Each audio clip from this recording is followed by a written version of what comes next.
The last guy in the pass catching core is kind of old faithful Ben Watson. You mentioned he's returned, and I know he's now 37 years old. Kind of doesn't seem quite the ridiculous athlete he used to be, but still been a reliable guy for the Ravens last year. And then just 2 seasons ago was a very reliable threat for the Saints. 7-4 catch, 825 yards, and 6 TDs.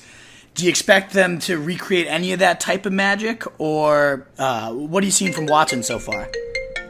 He's been steady as ever so far. I mean, he was hurt too, but he came back and kind of picked right up where he left off, and it just kind of looks like Ben Watson. And the biggest thing I would say he has working for him is that there's a lot of tight ends in this camp, and Dan Arnold, he's a converted wide receiver. He's somewhat of intrigue, like as a possible flex. I don't think that impacts Ben much, but like all the other guys, Josh Hill, Hooman, and then they got another rookie, Deion Yelder, and then Garrett Griffin. He's kind of, hung around for a few years as a UDFA. None of these guys have stepped up really at all. And I think that's the kind of the thing the Saints were looking for, is hoping that someone would kind of step up and claim a role. And then that could potentially, cut into some of Watson's targets. I haven't seen that happen at all. I feel like there's Ben and then there's everybody else and it's flat.